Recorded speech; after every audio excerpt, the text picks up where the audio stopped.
yung nag-quote ako doon sa mismong diskusyon ng Senate President at ilang pong mga tumayo na miyembro po ng minorya. Actually, girl, no? At sorry, I have to interrupt sa interview, girl. It's okay, it's okay. Kasi nga, medyo ang dami ho natin ng gusto pang itanong dito. But Oo, kulang ang basically oras. po, no? Basically, yung ginawa ni Tito Sen kagabi is it's a masterclass in parliamentary procedure.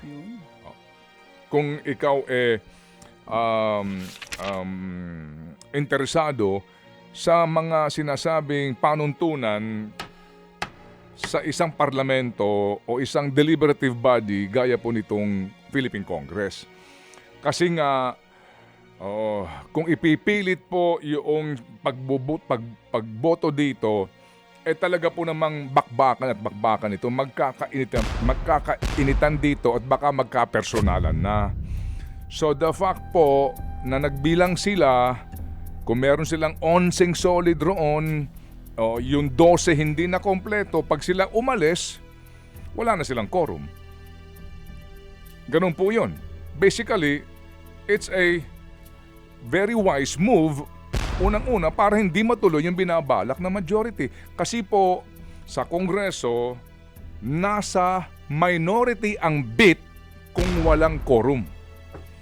Kaya po dyan sa lower house, dati-rate, ganun po at ganun ang gawi.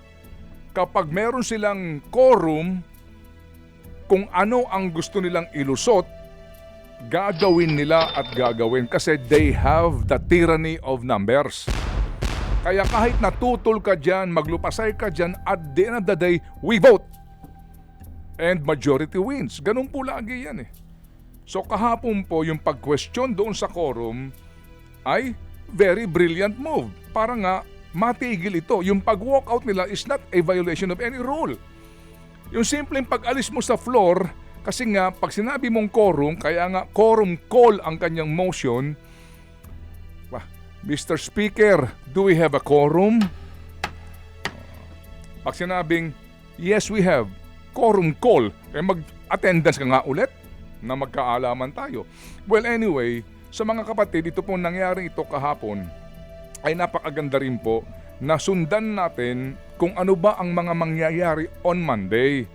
Kasi sa isyong ito, lahat tayo po ay damay. Mga kapatid, dito sa gustong mangyari nga ng majority. Kasi kung babasahin po natin ang gusto nilang amyendahan na rules nila ay nangangahulugan na sino man pong miyembro ng Senado ay pwede na po na makilahok sa kanilang deliberasyon sa pamamagitan po ng paggamit sa teknolohiya. Ano pong ibig sabihin nito? Mga kapatid, sa panahon ng botohan, kailangan mo ng boto ng isang senador na wala doon sa plenaryo, pwede rin pong tawag sa telepono. Pero hindi siya physically present. In this case nga po, sa kaso ni Senator Bato. Habang hinahanap siya, nagtatago siya, pwede siyang lumahok sa botohan ng mga importanteng mga pinag-uusapan po sa plenaryo.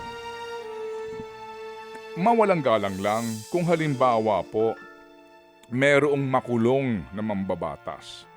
Hindi ho ba sa mga bilangguan ipinagpabawal ang paghawak mo ng telepono kahit na city jail pa lang yan at hindi pa sa bilibid? Hindi ho ba bawal humawak ng gadget? Sa mga ngahulugan po na sino man po, regardless kung sino ka mambabatas, majority ka o minority ka, ibig sabihin, gagawa ng exemption sa kanila nang sa ganun makalahok sila dito po sa deliberasyon na ito. Yung nga sinasabi po, more than the rules, it's the fairness for every single Filipino. Kaya yun din pong akin na-raise kanina kay Madam Senator. More than the rules. Yung pagiging patas naman sa mga pangkaraniwang manggagawang Pilipino. Ano ba special sa inyo? Bakit kami obligadong pumasok sa aming trabaho?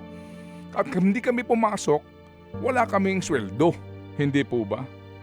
But rules, again, rules.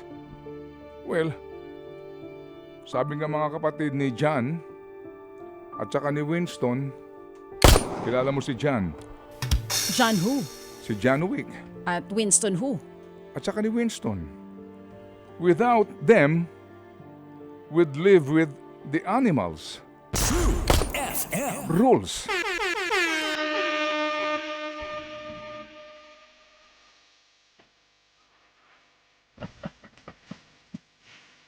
So bang balikan natin tong Ganda. yung buod ng debate nila, yung transcript nito, sinabi po namin ito. So balikan natin yung mga argumento kontra-argumento. Ang ganda pong pag-usapan nito eh. Pero kami pa may mga importante pang panayam. Sayang. So, hindi mo pa babalikan ngayon. Bukas mo babalikan yan? Ah, Bukas mo babalikan? yung pong gawi at yung binasa ko nga kanina, no, na sinasabi po ni Senate President Cayetano, in this institution, when we disagree, we vote. If you think we violated the rule, then we go to court. They are out of order by insisting there's another rule, etc. Ito na po yun. Ito na po din yung po nagiging gawi na akin din pong nasaksihan, naranasan, kapag po talaga meron pong tinatawag na tyranny of numbers. Hindi na importante ang katalinuhan, hindi na importante ang kahalagahan, hindi na importante ang kapakanan, hindi na importante lahat yan. Importante, may numero kami. At sa numero namin, maaari naming isulong anuman ang interes na gusto naming mangyari. Mga kapatid, patuloy po kayong tumutok sa 105.9 True FM para sa totoong balita, impormasyon, music and entertainment. Mag-subscribe sa aming YouTube channel at podcast at sundan nyo kami sa Facebook, Instagram, X at TikTok sa True Network PH. Bisitahin din po ang aming official website, truefm.ph. At panoorin din kami sa True TV Signal, Channel 19. Kami po ang 105.9 True FM. Laging true sa'yo, kapatid.